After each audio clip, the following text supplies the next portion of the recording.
안녕하세요, 안녕하세요. 꽤 괜찮은 남자 TV 배우 방장 서양화가 김수영입니다.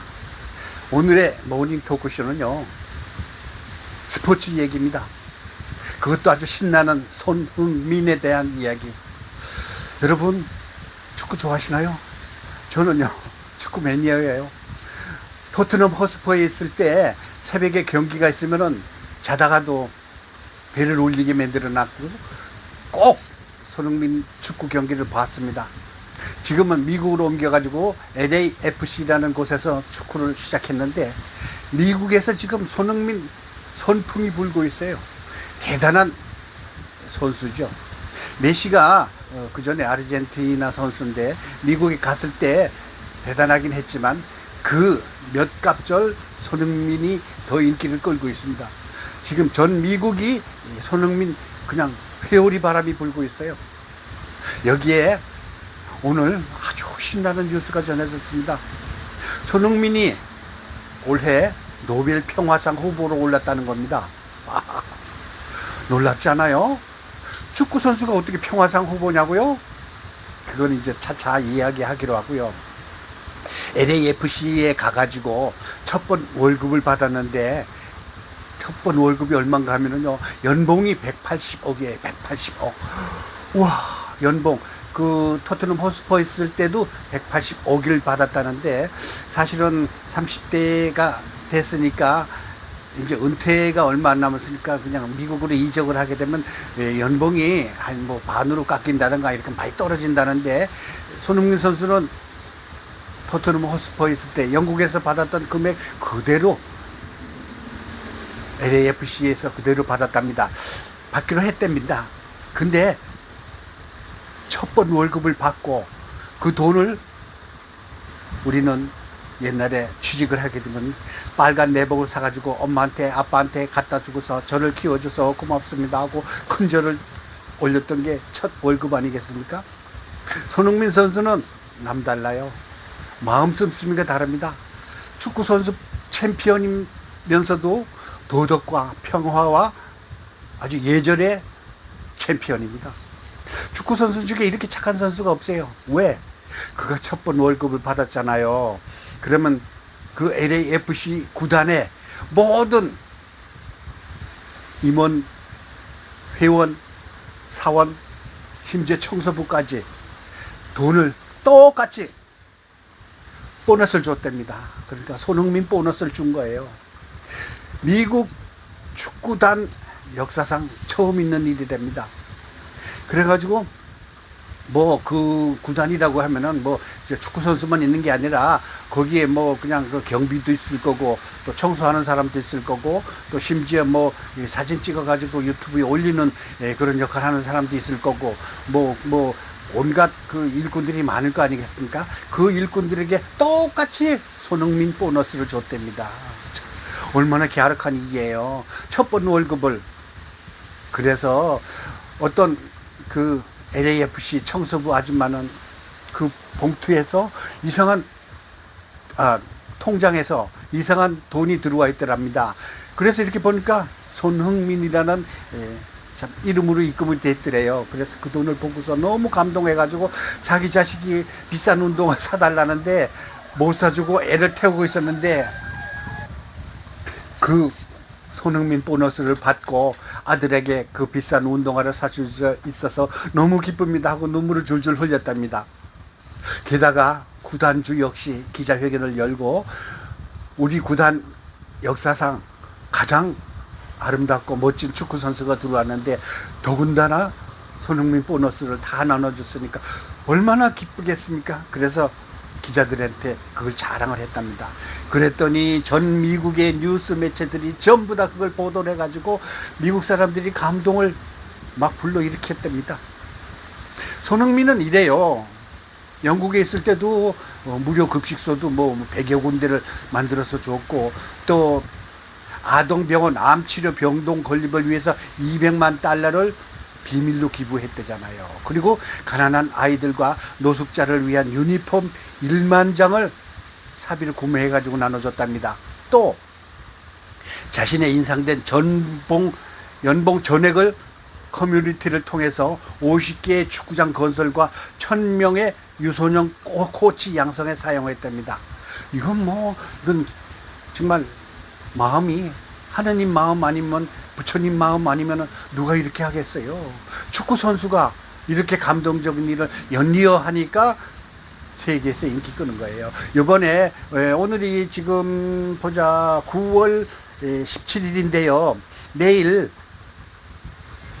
또 경기가 있습니다. 내일 10시 반에. 그런데 62,000석의 좌석이 1분 만에 매진됐대요. 그만큼 손흥민과 미국에서 인기를 끌고 있습니다. 참 대단한 선수죠. 이렇게 여러모로 히트를 치고 또 감동을 주고 그러니까 심지어 노벨위원회까지 소식이 알려져 가지고 노벨위원회에 그 노르웨이의 유명한 그 헨리크 달 그 노벨위원회 고위 임원이랍니다. 이분이 기자회견을 해가지고 손흥민에게 금년도 노벨 평화상 후보에 올랐습니다 하고 인터뷰를 했답니다.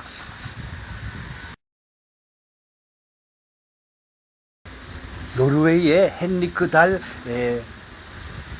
노벨상 위원 임원이 기자회견을 하면서 우리는 위대한 축구선수를 만났습니다. 그 축구선수 이름이 손흥민입니다 하면서 다음과 같이 얘기를 했답니다. 위원회에서 수년간 일하면서 저는 세상을 바꾼 위대한 인물들에 대한 수천 개의 서류를 읽습니다.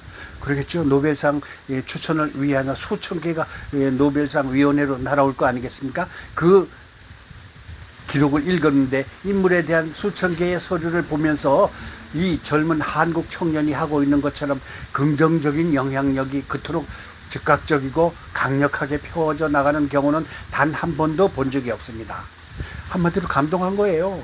세상은 50년 후가 아니라 바로 지금 희망을 상징하는 필요를 합니다.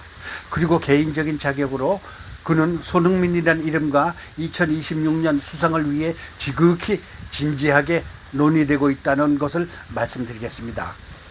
이렇게 기자회견을 하니까 세계 유수의 통신사들이 벌떡 일어나가지고 보도하고 초기 반응이 경악한 놀라움과 감동의 반응으로 바뀌었습니다. 경쟁과 승리를 위해 커리어 전체를 바친 사람이 노벨상 후보라고? 이건 아니요라는 이야기도 있고요. 모든 상식에 반하는 일이다라는 이야기도 있습니다.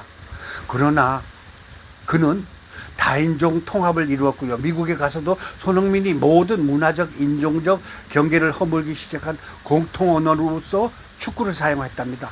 걸출한 인류의 박애와 희생의 정신, 인류의 진보에 기여한 사람에게 주는 노벨상, 여기에 손흥민이 딱이랍니다.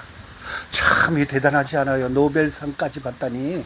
우리나라에 딱 한 사람 있죠. 김대중 선생이 노벨 평화상을 받았고요. 그 다음에 또 한 사람 문학상 한강이라는 걸출한 문학인이 작년에 상을 받았죠. 딱 2명밖에 없어요. 일본에는 거의 20명 정도가 있거든요. 그 노벨상 받은 사람이. 그런데 앞으로 손흥민이 받으면 얼마나 좋겠습니까? 사실 평화상이라는 것은 참 트럼프 대통령이 우크라이나하고 러시아 전쟁을 중단시켰다면 아마 트럼프한테 갔을 가능성이 많습니다. 그거 말고도 그 가자지구 이스라엘에서 전쟁을 하고 있잖아요. 그 중단시키는 평화회담을 트럼프가 열어가지고 전쟁이 끝났다면 상을 받는데 그것도 안 될 것 같아. 내가 보기에는 뭐 트럼프가 대통령 그 후보 시절에 한 달 만에 우크라이나 전쟁을 마치겠습니다 하고 큰 소리 뻥뻥 치더니 한 달은커녕 지금 뭐 끊임없이 계속되고 난리가 부르스가 치고 있잖아요. 그 대통령 후보 시절에 참 뻥 날렸던 트럼프는 지금 미국 참 무역 관계를 해가지고 전 세계 돈을 뜯어내기 위해서 노력하고 있는데 그런 사람들에게 평화상을 준다는 건 나는 맞지 않는다고 봅니다. 사실요, 노벨상은 좀 더 독특한 그 방향으로 흐를 때가 있어요. 2016년에는 미국 가수 밥 딜런이라고 있습니다. 그 Blowing in the Wind라는 노래를 부른 가수인데 음유 시인이라고 알려져 있는데 음유 시인이 노벨 문학상을 받았어요. 조금 이상하잖아요. 그것도 또 시기가 지난데 이게 지금 밥 딜란이 노래 부른 건 내가 보기에는 한 3, 40년 전이 그 히트를 쳤거든요.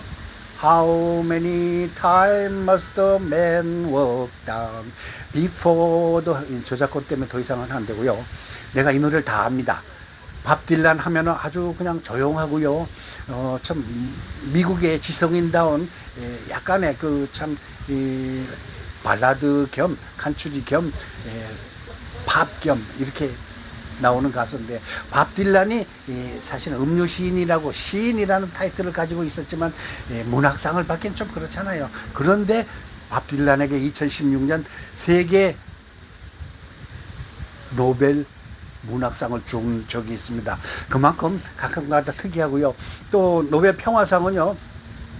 아프가니스탄이던가 거기에 아니면은 파키스탄이던가 이렇게 전쟁을 그치자고 하는 아니면은 그 저기 자연 생리를 세계의 그 참 생물을 지키자는 요만한 16살인가 12살인가 그런 여자아이한테 상을 준 적도 있어요. 그런데 거기에 비하면은 손흥민이는 뭐 100배 더 낫죠. 그런데 여기에서 우리가 손흥민에 대한 참 내용을 좀 더 알고 넘어가야 될 것 같아요. 손흥민은 여러분도 아시다시피 이번 그 18일 날 솔트레이크 LAFC에서 경기를 한다고 그랬잖아요. 우리나라도 중계 방송을 해요. 10시 반에 하는데 아침에 내일 그러니까 아침 10시 반이죠. 톰 크루즈 하면 알잖아요. 그 요즘에 유명한 영화도 지금 상영 중에 있고 할리우드 스타가 그걸 보기 위해서 일부러 그 솔트레이크로 갔답니다. 솔트레이크 하면 옛날에 그 겨울 동계 올림픽을 개최했던 그 도시인데 할리우드에서 일부러 거기까지 가는 정도로 손흥민이가 인기겠어요. 6만 2천석이 불과 1분 만에 매진됐더니 얼마나 인기겠습니까? 그 솔트레이크 경기장이요. 6만 2천석이 매진된 경우는 아주 드물답니다. 근데 1분 만에 매진이 됐대요. 그리고 손흥민의 재산에 대해서 또 살짝 얘기하지 않을 수가 없잖아요. 1년에 180억이라는 우리나라 돈으로다가 수익을 올리는데 그것뿐이겠습니까? 지금 대한민국의 광고 있잖아요. 전 세계 광고 모델 인기 순위 1위가 손흥민이랍니다. 그래가지고 1년에 모델 광고 CF죠. SF가 아니라 CF 수익만 해도 200억 원이래요. 그러니 얼마나 돈을 많이 모았겠습니까? 지금 아까 제가 얘기 잠깐 했는데 성수동에 있는 아파트 하나 24억에 샀다가 54억인가 50억인가 팔아가지고 30억의 이익을 봤답니다. 그거 말고 또 압구정동에 또 아파트가 있대요. 어마어마한 부자들의 아파트. 그만큼 부동산도 잘 챙기고 있습니다.